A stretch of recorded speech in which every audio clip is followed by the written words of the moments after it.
E hoje temos como palestrante desta noite o Getro Oliveira, que é trabalhador do Centro Espírita Paz do Senhor de Joinville, e ele irá nos falar sobre a conduta cristã. Que Jesus o abençoe, Getro. Boa noite a todos. Que a paz e as bênçãos do Mestre Jesus permaneçam com todos nós. Uma grata satisfação voltarmos a esta casa e falarmos nesta noite de uma das obras do Espírito Humberto de Campos, que neste volume ou nesta obra assina como Irmão X. Humberto de Campos, jornalista, escritor, romancista, articulista de diversos periódicos no início do século passado e que, ao desencarnar, talvez por estas características e por este conhecimento jornalístico, foi convidado por Emmanuel, o mentor, o organizador da psicografia de Francisco Cândido Xavier, a escrever, a trazer informações do mundo espiritual, colhidas através desse seu ímpeto e dessa sua postura jornalística, através de várias obras. A Federação Espírita Brasileira tem um total de 12 volumes, 12 obras escritas por Humberto de Campos, em alguns momentos assinando como Irmão X, e uma delas é este livro que aí está, intitulado Contos e Apólogos. Diz-nos Humberto de Campos, ou Irmão X, no prefácio desta obra, que as informações ali trazidas foram colhidas de conversas, de entrevistas e de estudos que ele teve no plano espiritual e aqui vem nos narrar na forma de algumas histórias. Nesse capítulo 22 da obra, intitulado por Irmão X, ou Humberto de Campos, como a conduta cristã, ele vem nos falar a respeito de Ibrahim Ben Azor, um cameleiro que em determinado momento dirige-se à pequena e humilde casa de Simão Pedro para ter com o Mestre Jesus. Chegando lá, encontra o Mestre e vem perguntar a ele informações a respeito da Boa Nova. E o Mestre, com a calma, com a doçura e com a paciência que lhe era peculiar, aborda os assuntos do Evangelho, aborda a temática do reino de Deus no coração do homem, esclarecendo a Ibrahim a respeito das informações que ele não só trazia, mas principalmente vivenciou e exemplificou quando aqui esteve. Em determinado momento da palestra, Ibrahim dirige-se ao Mestre e indaga: Mestre, na hipótese de eu aceitar esta nova revelação, como deverei me comportar perante as criaturas de má fé? Perdoarás e trabalharás sempre, diz Jesus, fazendo quanto possível para que se coloquem no nível da tua compreensão. E se me cercarem todos os dias, diz Ibrahim, continuarás perdoando e trabalhando a benefício delas. Mestre, a calúnia é como que se fosse um braseiro a requeimar-nos o coração. Como proceder quando me lamearem o caminho, quando atirarem-me flechas incendiadas? E o Mestre continua: perdoarás e trabalharás sem descanso, possibilitando a renovação do pensamento que a teu respeito fazem. E se me ferirem, se a violência me sujeitar à poeira, se meu sangue correr em louvor da perversidade, perdoarás e trabalharás, curando as próprias chagas, com a disposição de servir invariavelmente. Senhor, clamou o consulente um tanto já desapontado com as respostas que recebia, e se apesar da mão dos ignorantes ameaçar minha casa, se a maldade perseguir minha família, dilacerando os meus nos interesses mais caros, perdoarás e trabalharás a fim de que a normalidade se reajuste sem ódios, compreendendo que há milhões de criaturas fustigados por aflições maiores que as tuas. Senhor, e se me prenderem por homicida e ladrão sem que eu tenha nenhuma culpa? Perdoarás e trabalharás, agindo sempre segundo as sugestões do bem, convencido de que o homem pode encarcerar o corpo, mas nunca algemará a ideia pura, nobre e livre. E se me prostrarem no leito, se me crivarem de úlceras, como trabalhar de braços imobilizados, quando nos resta apenas o direito de chorar? Perdoarás e trabalharás, com o sorriso da paciência fiel, cultivando a oração e o entendimento no espírito edificado.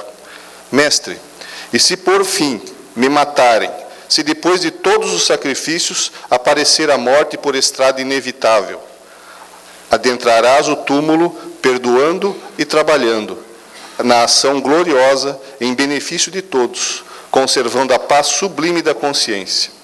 Senhor, e se eu conseguir tolerar os ignorantes, se eu conseguir ajudar os que me insultaram, se eu oferecer luz pela sombra, ou bem pelo mal, se encarar com serenidade os golpes arremessados contra os meus, se receber feridas e sarcasmos sem reclamação, que lugar destacado me caberá diante da grandeza divina?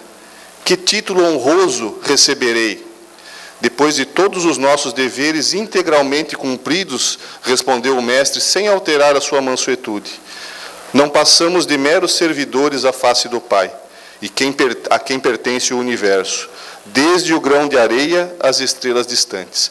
Ibrahim, conturbado, levantou-se, dirigiu-se ao dono da casa, bastante estarrecido com aquilo que ouvia, e perguntando ao pescador de Cafarnaum se realmente aquele homem que ali estava era o Messias. Após ouvir a confirmação de Pedro, avançou para fora e seguiu para adiante, sem dizer adeus. Muitas vezes, na nossa caminhada evolutiva, nós nos comportamos exatamente como Ibrahim, que buscava naquele momento, na conversa sadia e na oportunidade bendita que estava tendo de conversar com o Mestre Jesus, não aconselhamentos, não direcionamento, não orientação, buscava a cumplicidade, buscava que o Mestre confirmasse os pensamentos que ele já estava predisposto a pôr em prática. Quando foi contrariado, quando o Mestre lhe expôs com toda a naturalidade possível a verdade, possível no sentido de que ele pudesse compreender, quando o Mestre lhe expôs a verdade, sentiu-se contrariado e como uma criança espiritual, que somos todos nós, sentiu-se frustrado. E se tivesse porta na casa de Pedro, com certeza teria saído batendo a porta, porque nos diz Humberto de Campos aqui que ele saiu sem nem dizer adeus. E muitas vezes na nossa existência, no convívio social ao qual todos nós estamos fadados, nós fazemos como a menininha da foto, fazemos biquinho, quando alguém nos contraria, quando alguém nos responde da forma que nós esperamos ou da forma que nós entendemos ser merecedores da resposta. Quando isso não acontece, nós fazemos biquinho. E nós fazemos biquinho em diversos momentos da nossa vida, na nossa caminhada diária, e faremos ainda na nossa existência por diversas reencarnações, até o momento em que deixarmos de ser a criança, não a criança cronológica, fase pela qual já passamos muitos de nós que aqui estão, mas a criança espiritual, aquela que ainda não adquiriu aquilo que Joana de Ângeles, espírito que se manifesta através de Divaldo Pereira Franco, chama de maturidade afetiva. Nós ainda somos seres que precisamos do outro. Nós somos seres que nos importamos muito com a opinião alheia. Nós somos seres que, por conta disso, por esta dependência criada em relação ao outro, nos frustramos, nos contrariamos quando o outro não responde da forma, do jeito e na medida que nós queremos. Então, esta criança espiritual não compreendeu uma das verdades divinas que Kardec trata em O Livro dos Espíritos, a obra que, segundo o próprio autor, ou melhor dizendo, segundo o codificador... saiu ali. Aí, tem que mexer com cautela aqui, senão a imagem some. Não é efeito físico, é defeito mesmo aqui. Nesta obra que, segundo o próprio codificador, contém a doutrina espírita, Kardec, na questão de número 766, entendendo estas inter-relações e a dificuldade que o convívio social gera para todos nós, e isto não é novidade desta geração, na época de Kardec também era assim. Então, Kardec, compreendendo talvez essa questão, vai tratar lá na Lei de Sociedade, na quarta parte do Livro dos Espíritos, através da pergunta 766, onde ele indaga o seguinte: a vida social está em a natureza? E a resposta dos Espíritos: certamente. Deus fez o homem para viver em sociedade. Não lhe deu inutilmente a palavra e todas as outras faculdades necessárias à vida de relação, se não tivéssemos esta necessidade ou, por assim dizer, esta obrigação. Se voltarmos um pouquinho no livro, o Livro dos Espíritos, quando Kardec começa a tratar da lei natural, na pergunta que ele faz aos espíritos, indagando o que é a lei natural, os espíritos respondem dizendo que é aquela que nos dá a forma e a receita de proceder, e nos dizem mais, que nós só somos infelizes quando dela nos afastamos, ou quando infringimos a lei natural. Sendo a lei de sociedade uma lei natural, criada por Deus, e dizendo esta lei que nós fomos criados para viver em sociedade, para vivermos em grupamentos sociais, toda vez que nós nos isolamos, ou que nós nos afastamos, ou que nós infringimos esta necessidade, nós colhemos por consequência disso o sofrimento. Isso está lá na 614 do Livro dos Espíritos. O homem só é infeliz quando dela se afasta. Então, quando nós nos afastamos desta lei, como de todas as leis naturais, a lei que faz com que hoje estejamos numa noite chuvosa, é uma lei natural, é uma lei física, criada por Deus e que se cumpre e que se demonstra impossível da nossa... diferente das leis humanas, porque as leis humanas, para serem cumpridas, necessitam da nossa aquiescência. As leis humanas, para serem cumpridas, nós devemos aceitá-las e cumpri-las. As leis divinas, não. Queiramos ou não, aceitemos ou não, acreditemos ou não, nós cumpriremos e sofreremos as consequências se não cumprirmos a lei. E quando nos afastamos dela, nos dizem os espíritos que nós temos como consequência o sofrimento. Então, o espírito sofre, nós, espíritos que aqui estamos, encarnados e desencarnados, sofremos por consequência do afastamento da lei divina. Esse afastamento não é um afastamento geográfico.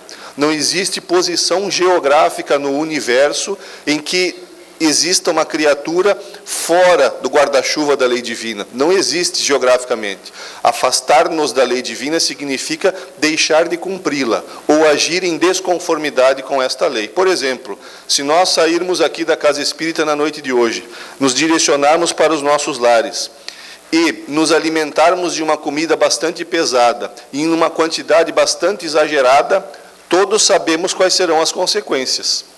Provavelmente ou não dormiremos, ou aqueles que dormirem vão ter que dormir sentados pelo excesso de alimentação dentro do organismo.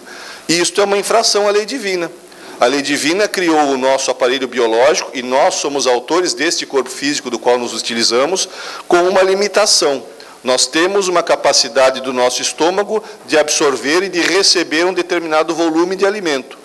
Quando nós extrapolamos esse volume, sofremos as consequências. E aí, nós, com a nossa inteligência, com a tecnologia que a providência divina coloca ao nosso alcance, nós inventamos o sal de fruta, inventamos o sonrisal, inventamos os digestivos, para que a gente consiga infringir a lei, sofrer as consequências e amenizar as consequências.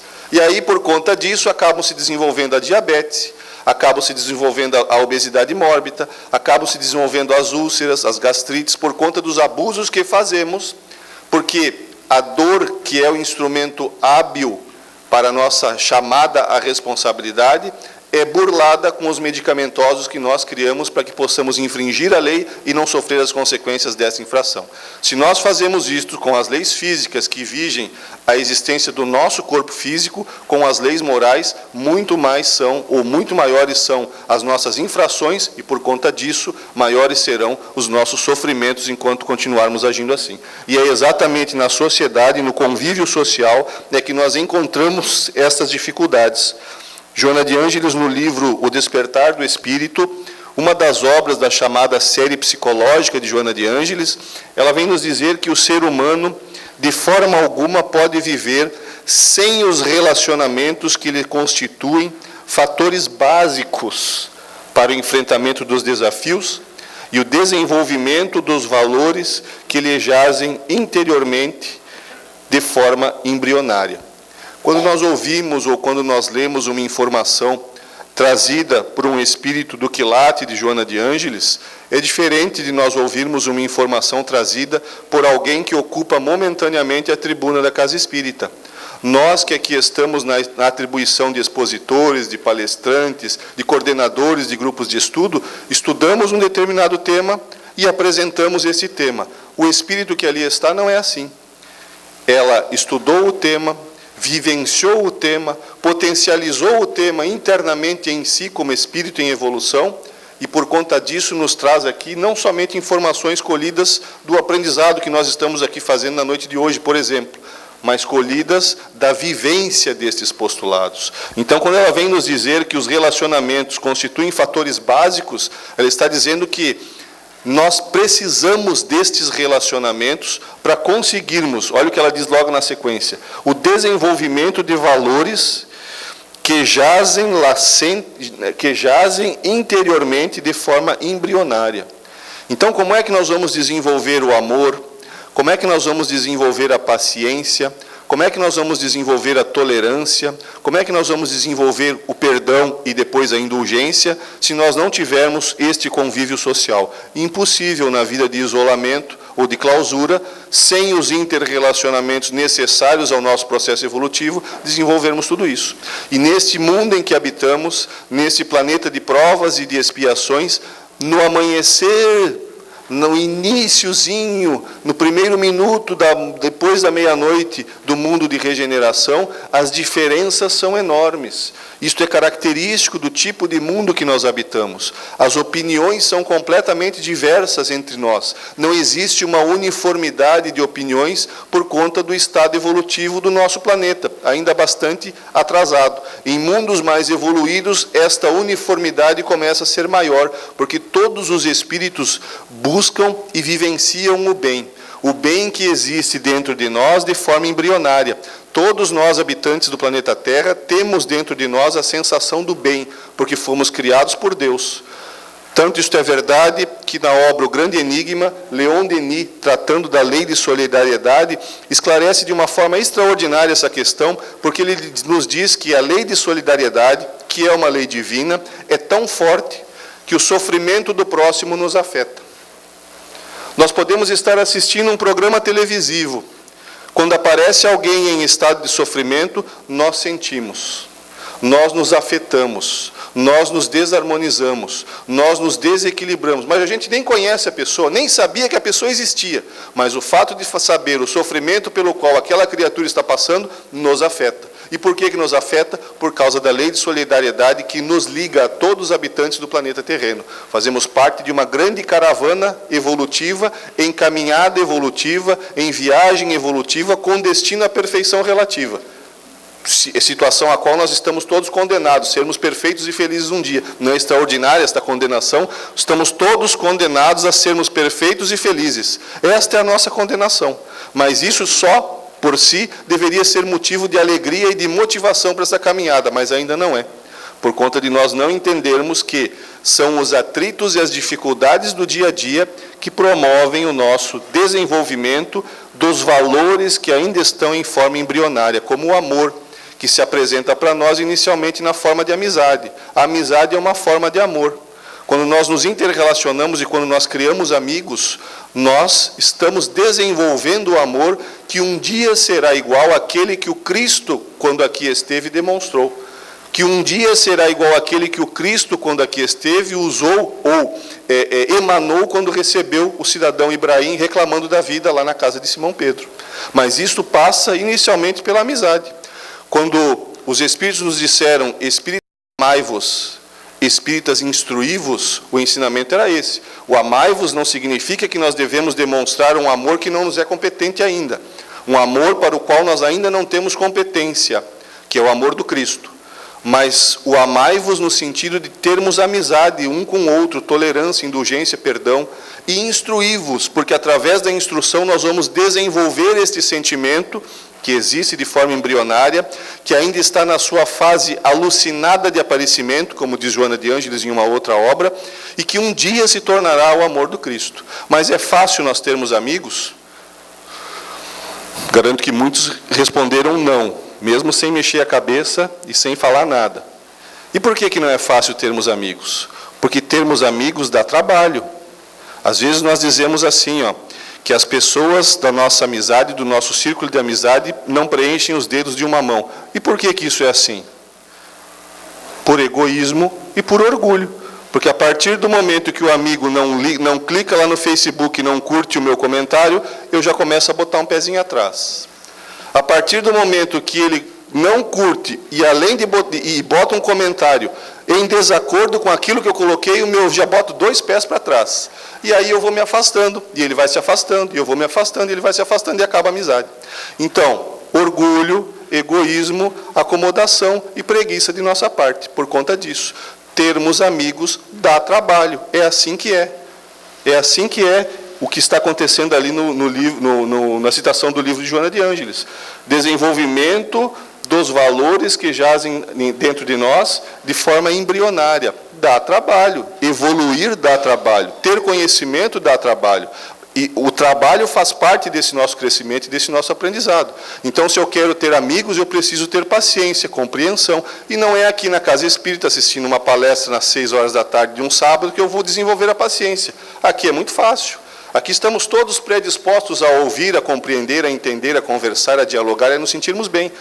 Nós vamos desenvolver a paciência com um chefe que é autoritário, com um subordinado que é irresponsável, com um marido que não nos compreende, com uma esposa que não nos aceita. É lá dentro de casa, com estas peças fundamentais, que são os instrumentos que a providência divina coloca no nosso caminho, que nós iremos desenvolver a paciência e desenvolver o amor. Mas não fiquemos felizes, porque é muito fácil dizer que aquele que está em posição contrária à minha é o instrumento de desenvolvimento da minha paciência. E aí eu esqueço que eu sou o instrumento de desenvolvimento da paciência dele. Não adianta eu dizer que teimoso é quem teima comigo. Eu tenho que perceber que o teimoso sou eu. E que assim como alguns estão ali e me tiram do meu estado normal de vibração, eu também desequilibro os outros. Então, nestas interações em que ora somos os desequilibradores, ora somos os testados, nós vamos trocando de posição, de personagens nesta vida em que aqui nos encontramos, e vamos desenvolvendo esses valores que jazem interiormente dentro de nós. E para que isso aconteça, para que esta evolução, para que esse trabalho se dê, para que esse desenvolvimento exista, a Joana, numa outra obra, ela vem nos trazer uma informação muito legal. A frase não é dela, aliás, não dá nem para ler quase ali, né? Mas eu vou ler para vocês. Acreditem que eu vou ler o que está escrito ali. A vida muda na proporção da sua coragem. É o que está escrito ali. Pena que o colorido da letra ficou meio apagadinho ali. A vida muda na proporção da sua coragem. Vamos ver se a foto vai dar para enxergar. Conseguem enxergar ali? Está falando de coragem. E aí, para aqueles que não estão vendo direito, eu vou narrar o que diz ali. Tem um ratinho descendo de rapel, e ali embaixo tem uma ratoeira com um delicioso e apetitoso pedaço de queijo. E ele está descendo de rapel, corajoso, com toda a coragem, para pegar o queijo que está preso na ratoeira ali, que pode custar-lhe a vida. Então, olha o tamanho da coragem do nosso companheirinho ali, descendo de rapel para conseguir pegar o alimento que está preso na ratoeira. E, numa obra chamada Iluminação Interior, num capítulo intitulado Coragem de Viver, a Joana vem nos falar de algumas classificações de coragem que nos tiram daquele conceito de que coragem é aquele ímpeto que se acomete quando nós estamos em uma postura de perigo, ou numa situação de perigo, seja ele um perigo moral, seja ele um perigo físico, efetivamente falando. Pode ser que esta coragem é apenas um tipo, mas em muitas situações nós temos a arrogância e a prepotência mascaradas na forma de coragem, porque coragem pressupõe humildade. Humildade de aceitar as nossas limitações, como veremos logo na sequência aqui. Então a Joana, ela coloca ali, coragem física que procede do organismo e que nos faz enfrentar as lutas corriqueiras do nosso dia a dia, as lutas normais do nosso dia a dia. Coragem moral, nos fala a Joana. Coragem moral é aquela encarregada de facultar a superação, propiciar a superação dos problemas de ordem moral, de ordem existencial, de ordem espiritual, pelos quais todos nós passamos. Nos fala ainda a respeito da coragem social. Coragem social é esta que nos faz interagirmos, que nos faz vivermos em sociedade, que promove não só a convivência, mas a evolução do grupo no qual nós estamos inseridos. Porque nós temos que ser personagens de mudança positiva do grupo no qual nós estamos inseridos. Na família, no ambiente de trabalho, na casa espírita, na sociedade, na cidade onde eu resido, no país em que eu resido e no mundo que habitamos. Nós temos que ser fatores de promoção social, de mudança social. E para isso não precisamos fazer passeata nem levantarmos bandeiras.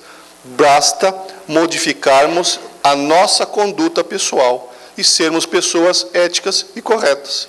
Independente do credo religioso que tenhamos, independente da profissão religiosa que esposemos, nós temos que ser pessoas, ou espíritos, melhor dizendo, éticos e corretos. Agindo desta forma, estaremos alterando de forma positiva o nosso convívio social. Num livro chamado Grandes e Pequenos Problemas, de autoria de Angel Agarot, ele nos fala que a mudança do desequilíbrio social deve começar por nós mesmos. E ele nos diz assim, se queres promover a mudança social, começa por ti mesmo, tratando a todos de igual forma. A partir do momento que eu tratar a todos com os quais eu convivo de igual forma, eu estarei de pronto promovendo a mudança social. Então não preciso ter esforço de levantar bandeira e nem fazer passeata, nem protestos. Eu preciso fazer isso de forma automática, consciente, em mim mesmo. Porque se cada um de nós fizer isso, a soma da nossa mudança promoverá a mudança na sociedade em que vivemos. E ela nos fala também da coragem criativa. Esta coragem criativa é que muitas vezes nos falta. Porque é esta coragem criativa que faz com que nós desenvolvamos as nossas aptidões. A nossa vontade de adquirir conhecimento de todas as áreas. Nós não devemos perder, e se não temos, devemos desenvolver o desejo de adquirir conhecimentos. E esse desejo é muitas vezes dificultado pela rotina. A rotina é uma ferrugem que corrói a nossa existência. Querem ver um exemplo? Normalmente, quando nós íamos à casa espírita, nós sentamos nos mesmos lugares. Quem senta do lado direito da casa espírita, normalmente sempre assenta do lado direito. Quem senta do lado esquerdo, normalmente senta sempre do lado esquerdo. Por que isso? Rotina. Isso é rotina. Isso é fixação de hábitos. Nós fazemos isso na casa espírita e fazemos isso no nosso dia a dia. Nós vamos nos nossos deslocamentos de casa para o trabalho pela mesma rua, no mesmo horário, com as mesmas pessoas. Encontramos na condução que pegamos no ônibus as mesmas pessoas, sempre no mesmo horário. Nós saímos do nosso trabalho e vamos para a casa espírita, ou da casa espírita para casa, pelo mesmo caminho. Isso é rotina. Isto é uma decorrência do instinto. Quando nós estávamos na fase animal, o instinto é que nos trouxe. E o instinto tem a missão de fixar hábitos. Todos os passarinhos de uma determinada espécie fazem o ninho do mesmo jeito. Todas as abelhas fazem o seu favinho lá com o alvéolo hexagonal. Por que isso? Porque ela é inteligente? Não, porque o instinto é rígido, não permite desvios. Nós estamos na fase de desenvolver a inteligência. E se eu continuo na rotina, eu vou fixando hábitos e vou sendo guiado sempre pelo instinto. Não desenvolvo a inteligência. É isso que ela fala de coragem criativa. Então nós vamos fazer um acerto aqui. Ninguém vai assinar contrato nenhum comigo, mas vai assinar consigo mesmo. No próximo sábado, quem está do lado direito vai sentar do lado esquerdo, quem está do lado esquerdo vai sentar do lado direito. E vamos começar dessa forma simples a desenvolver a nossa coragem criativa. Porque se nós não promovermos mudança na nossa rotina diária, nós não alteramos os nossos hábitos. E se nós não alterarmos os nossos hábitos, nós não melhoramos. Nós reencarnaremos e teremos esta existência igual à passada, e teremos a próxima igual a essa, e a próxima igual à próxima que segue. Então nós vamos repetindo, e repetindo, e repetindo, e repetindo, e repetindo. Quantas vezes, na virada de ano, no dia 31, nós fazemos N promessas de que o ano que se inicia será diferente. E quando nós chegamos lá no 31, agora do ano de 2016, nós vamos repetir as promessas feitas no dia 31 de dezembro do ano de 2015. Então nós vamos repetindo, e repetindo, e repetindo. O que é isso? Falta de desenvolvimento da inteligência. Isto é sermos levados pelo instinto. Nós somos daqueles que colocamos em casa o telefone, a chave do carro e a carteira no mesmo lugar. Todo dia no mesmo lugar.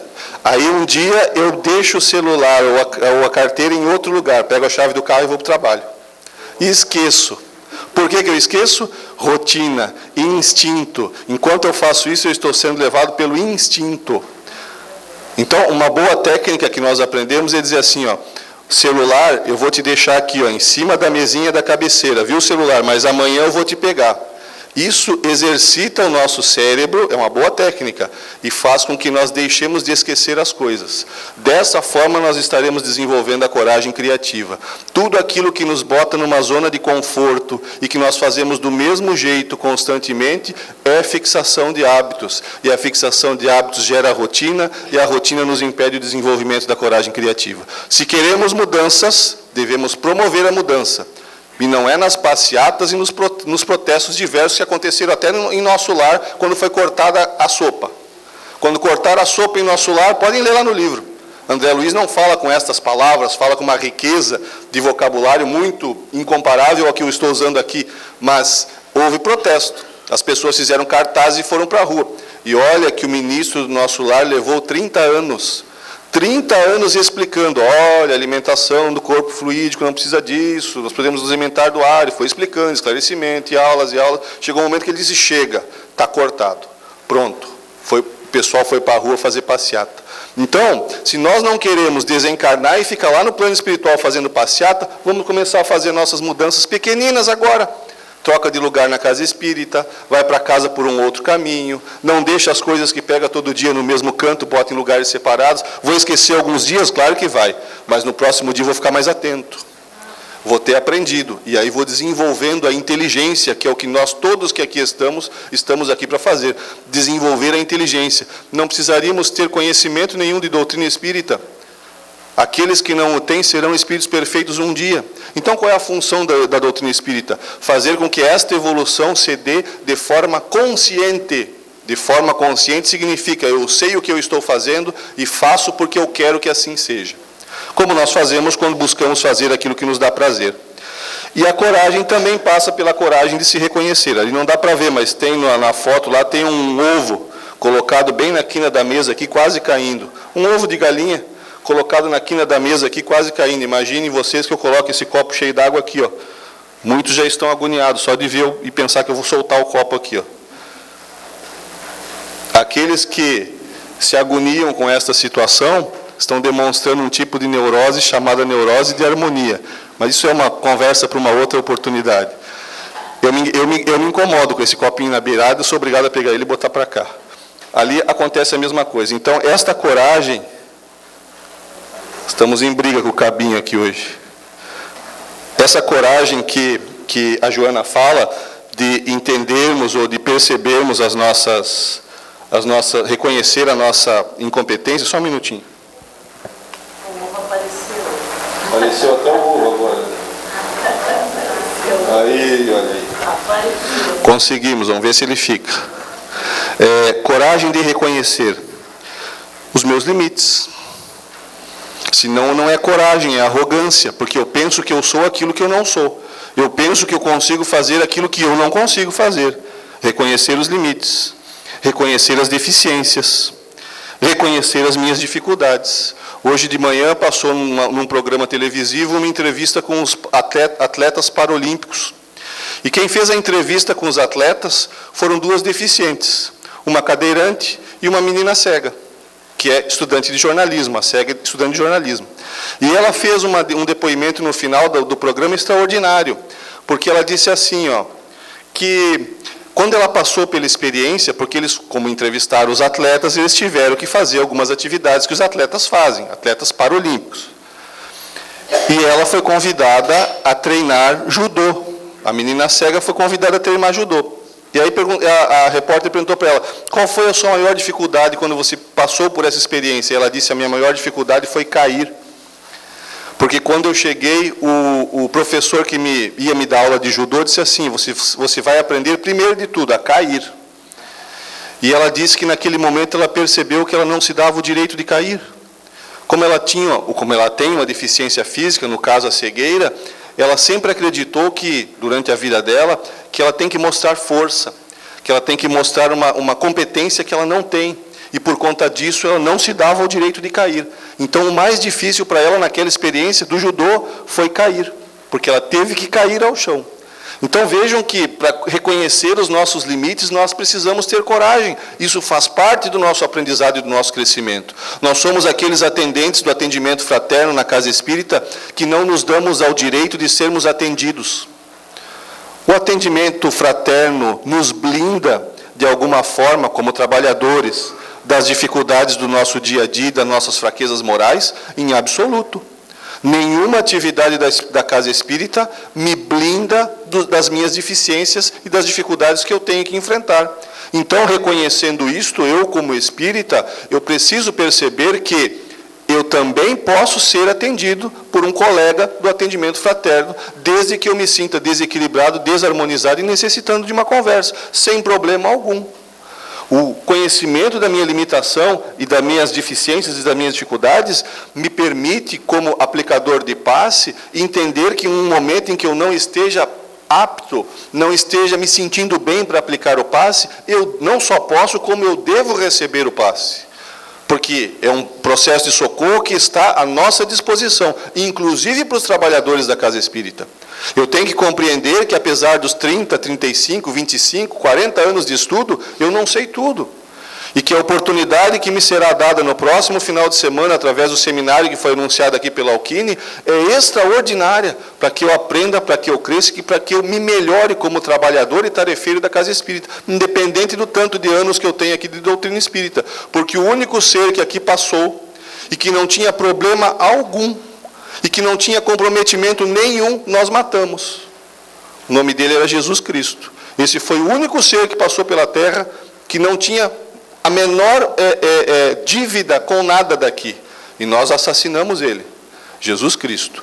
Todos os demais, encarnados e desencarnados que habitamos esse planeta, somos seres que temos limitações, temos deficiências e temos dificuldades. E ter coragem de assumir isto faz parte do desenvolvimento da humildade, que fará com que um dia esta arrogância e prepotência que nós mantemos em nós se transforme na verdadeira coragem moral, que nos fará mudarmos. Mas isso não acontece de um dia para o outro e nem da noite para o dia. Isso passa por trocar o lugar onde eu sento todo sábado na casa espírita. Estas pequenas mudanças, corriqueiras do nosso dia a dia, nos permitirão lá adiante, através da mudança e da postura de mudança de hábitos, as grandes mudanças que são necessárias para o nosso processo evolutivo. Um passo de cada vez. É assim que nós devemos agir para conseguirmos perceber não só estas coisas, mas todas aquelas que dificultam a nossa caminhada. E aí, tirando do livro Renovando Atitudes, o Espírito Hamed vem nos falar do refrão da convivência. O que é o refrão? Aquela parte da música que se repete. Aqueles que são mais antigos como eu conhecem por estribilho. Não tinha estribilho antes? Na época a gente estudava o hino nacional nas aulas de educação moral e cívica. Olha só, hein? Não precisam dizer quem tinha aqui para não confessar a idade. A gente estudava na aula de educação moral e cívica, as aulas tinham... a gente canta, acreditem. Nós cantávamos o hino nacional quando entrava na sala de aula e às vezes quando saía também, na aula de educação moral e cívica, na escola. Então o refrão, ou o estribilho, é aquela parte da música que se repete, e se repete, e se repete, e se repete. Então é aquela música que às vezes passa no rádio e cola, não tem aquela música que cola? A gente detesta, principalmente quando detesta, aí ela cola mesmo. Aí tu escuta de manhã no rádio e passa o dia inteiro com aquela música tocando na cabeça. É o refrão. Algo que se repete, se repete, se repete. Então ele está nos trazendo aqui o refrão da convivência. Se é o refrão da convivência, é algo que se repete, se repete, se repete, vida após vida. E o que ele nos fala ali? Refrão da convivência: serei teu amigo, se me recompensares, claro. Se tu não me responder quando eu te chamar no Messenger ou no WhatsApp, se tu não curtir as minhas postagens no Instagram ou no Facebook, se tu não botar um comentáriozinho de parabéns no dia do meu aniversário, aí não dá, né? Aí está forçando a amizade. Então, eu serei teu amigo, se me recompensares. Eu te prestigiarei, claro, se me convidares. Como que tu fez a festinha de aniversário e não me convidou? Só porque eu sabia? Não interessa que eu sabia, eu mereço ser convidado. Tinha que mandar pelo menos uma mensagenzinha de texto. Ó, vem aqui em casa que nós vamos fazer uma festinha de aniversário. Então eu te prestigiarei, se me convidares. Te amarei, olha só. Se ficares ao meu lado. Agora, se tu se afastar um pouquinho, aí eu também vou me afastar um pouquinho. Aí tu se afasta um pouquinho mais, eu me afasto um pouquinho mais. E aí o namoro acaba. No casamento não dá para se afastar, felizmente. Felizmente. Senão muitos casamentos acabariam mais rápido do que já acabam. Te amarei, se ficares ao meu lado. Concordarei contigo. Essa é extraordinária. Se concordares comigo.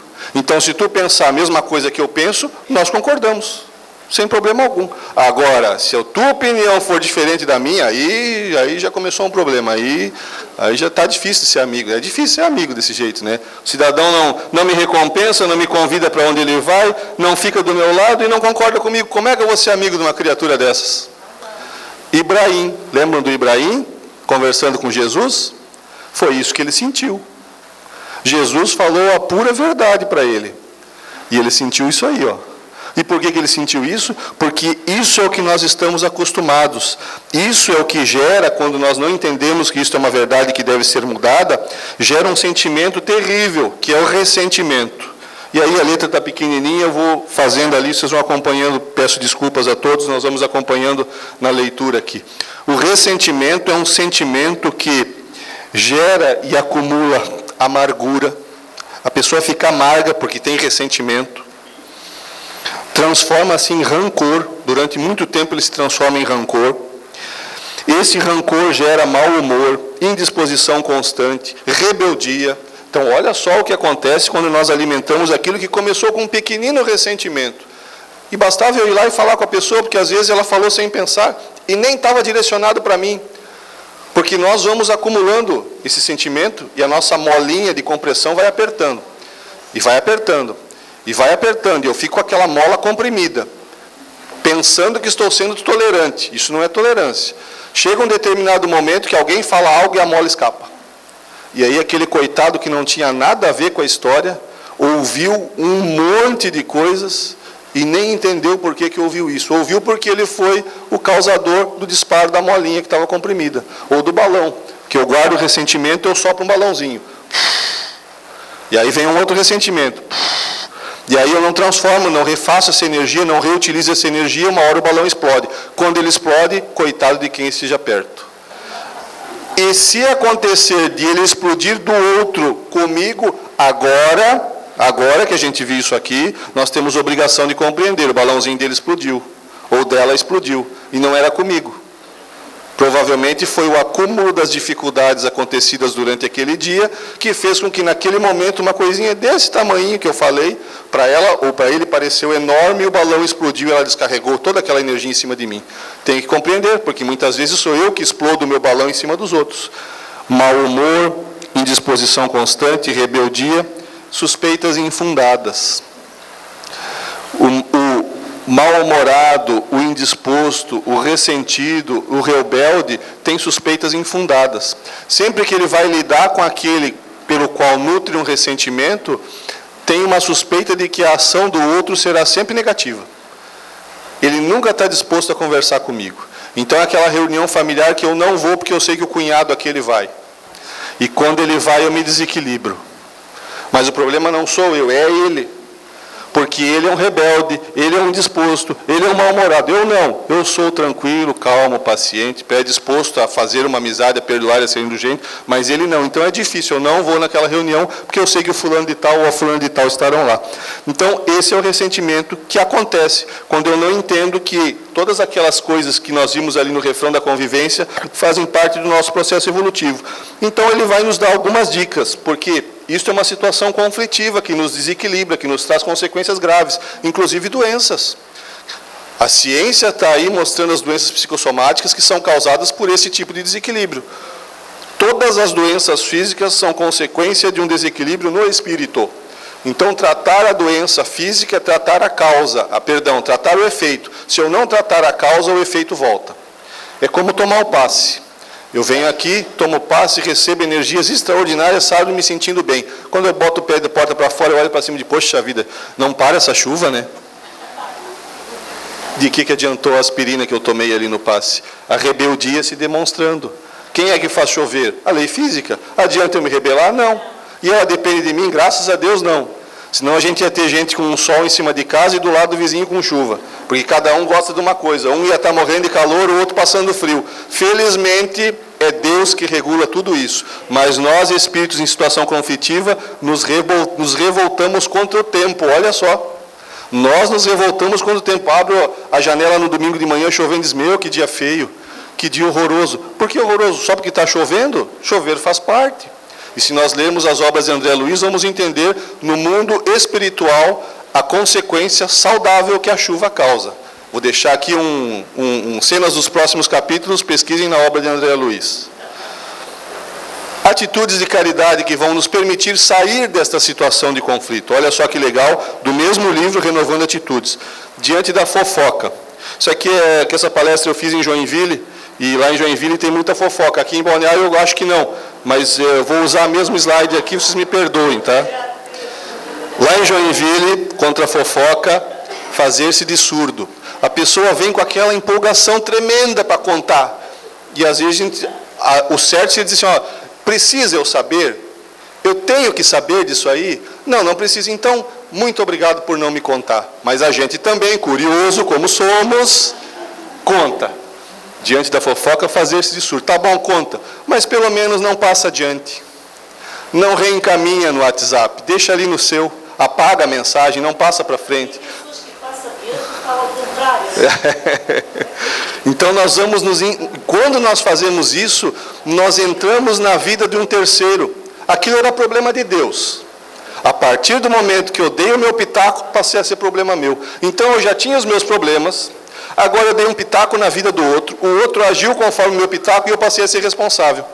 Arrumei mais uma complicação, essa aqui foi fácil de resolver.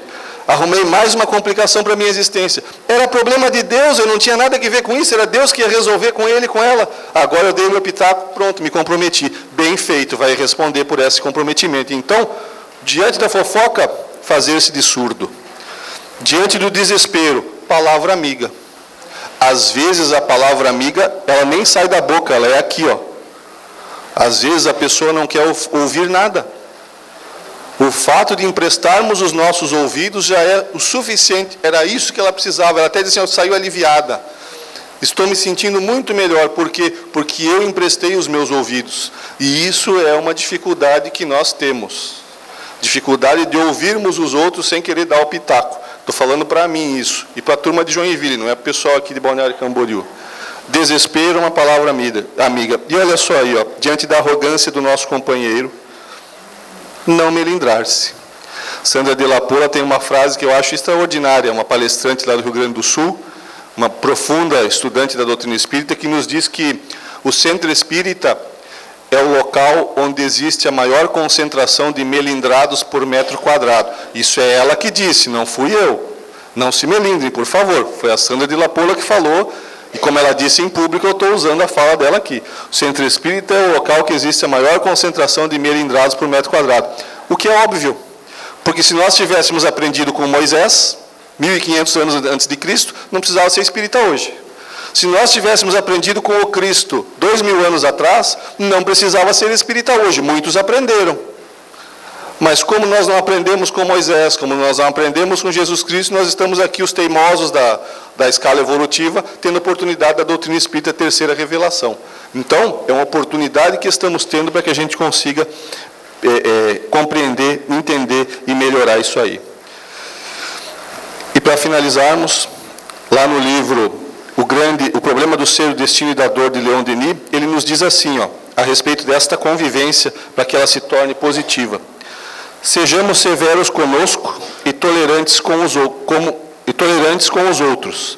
Instruamo-los, esclareçamo-los, guiemo-los com doçura. É o que a lei de solidariedade nos preceitua.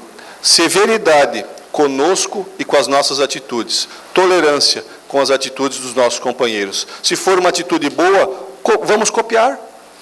Vamos copiar a atitude boa. Se for uma atitude ruim, vamos esquecer. Vamos perdoar e vamos ser indulgentes. Porque aí nós estaremos agindo não como aquela criança lá do começo, fazendo biquinho, mas como essa aqui, ó, toda lambuzada de quisuco, toda lambuzada de suco, toda suja das suas imperfeições, das suas impurezas e das paixões que ainda temos que resolver na nossa existência como espíritos imortais que somos, mas felizes da vida. Porque o fato de estarmos aqui, habitando esta oportunidade em que 24 bilhões de espíritos vivem em torno do planeta Terra e somente 7 e pouquinhos estão reencarnados, é uma oportunidade extraordinária. A próxima vai demandar bastante trabalho nosso do lado de lá, para que nós tenhamos a chance de habitar um novo corpo físico. Então temos que estar, só por conta disso, felizes da vida, percebendo as nossas necessidades, percebendo as nossas fraquezas, mudando as pequenas coisinhas do dia a dia para que se tornem mudanças grandes ali no futuro, mas na certeza de que nesta caminhada, em momento algum da nossa existência, desde o átomo até um dia em que atingirmos a posição de arcanjo, estivemos sozinhos, estivemos abandonados ou estivemos desacompanhados. Assim como existem aqueles que nos querem o mal, existe uma multidão que nos quer o bem. E por conta disso, é mais um motivo para sermos felizes, na certeza de que aquele que é o nosso mestre, que conhece a cada um de nós pelo nome que usamos nesta existência, que quando nos enxerga não vê a criatura arrogante e orgulhosa que somos, vê a criança espiritual que se tornará num anjo um dia, exige simplesmente, para que a gente possa receber o seu auxílio, que nós estejamos na posição de humildade e de trabalho para receber este amparo e receber este auxílio. Muito obrigado pela atenção de todos e que a paz e as bênçãos do Mestre Jesus permaneçam com todos nós. Nós é que agradecemos a você, Jetro, pela palestra e reflexões da noite. E que você sempre volte à casa de Jesus. Boa noite. Este é o Coral Espírita Luz Encanto, que foi criado há cerca de 1 ano e pouco, 1 ano e alguns meses, com o objetivo de usar a música ou o canto como forma de divulgar a mensagem espírita cristã. Hoje vamos apresentar 2 canções, sendo que a primeira se chama Quem Não Tem Defeito. Essa canção, de uma forma alegre e irreverente, fala de 3 questões muito importantes que nos foram deixadas pelo Mestre Jesus. A necessidade de nós cuidarmos das nossas palavras, já que o que sai da boca vem do coração e isso contamina o corpo. A necessidade de enxergarmos a trave no nosso olho antes de enxergar o cisco no olho do outro. E a necessidade do perdão e do auto-perdão. Então, para vocês, quem não tem defeito?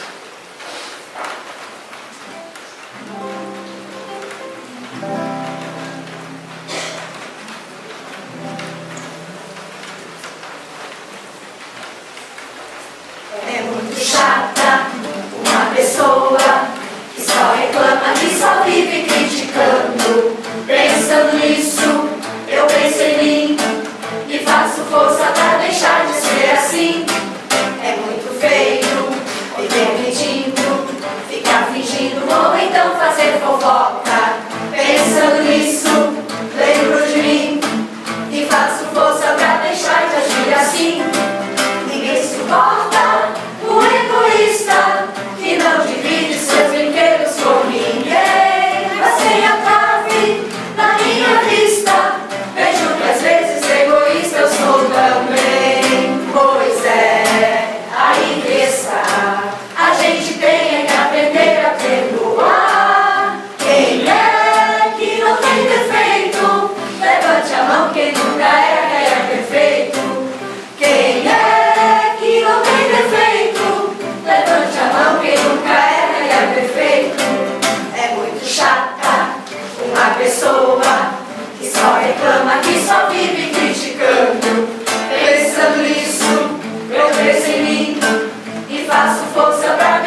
final do século XII, um sol veio à Terra e reencarnou na cidade italiana de Assis.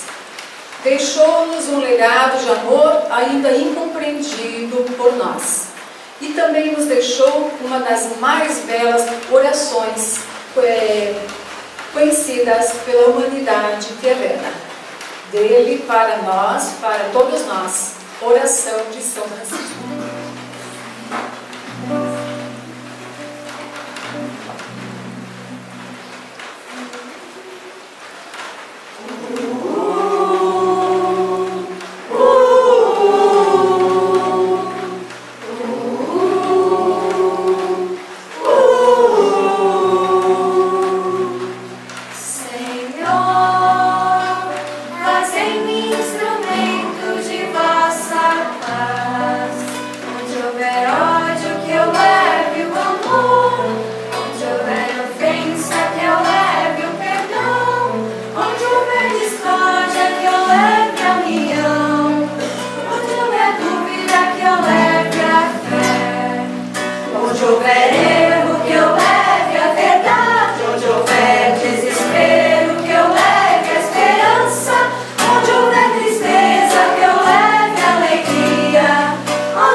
Se a gente seguisse o seu caminho, seria feliz.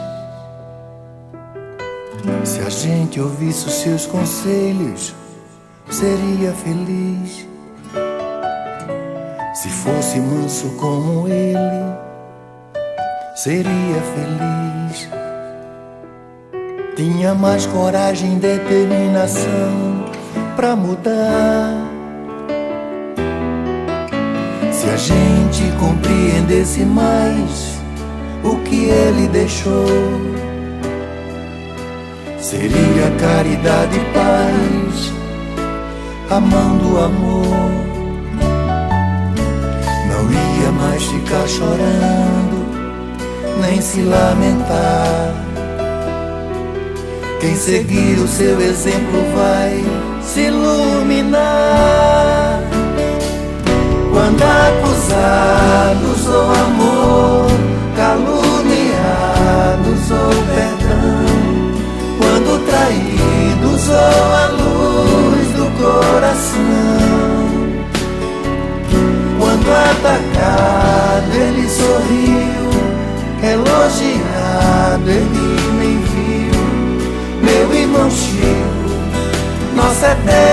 gratidão.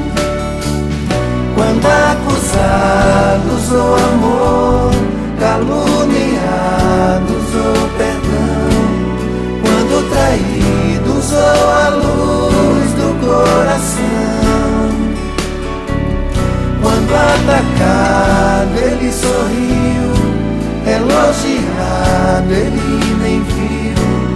Meu irmão Chico, nossa eterna gratidão. Se a gente seguisse o seu caminho, seria feliz.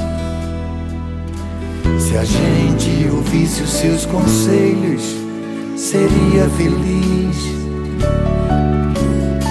Se fosse manso como ele, seria feliz. Tinha mais coragem e determinação pra mudar. Se a gente compreendesse mais o que ele deixou, seria caridade e paz, a mão do amor. Não ia mais ficar chorando, nem se lamentar. Quem seguir o seu exemplo vai se iluminar. Quando acusados ou amor, caluniados ou perdão, quando traídos ou a luz do coração, quando atacado ele sorriu, elogiado ele nem viu. Meu irmão Chico, nossa eterna gratidão. Quando acusados ou amor, caluniados ou perdão, quando traídos ou a luz do coração,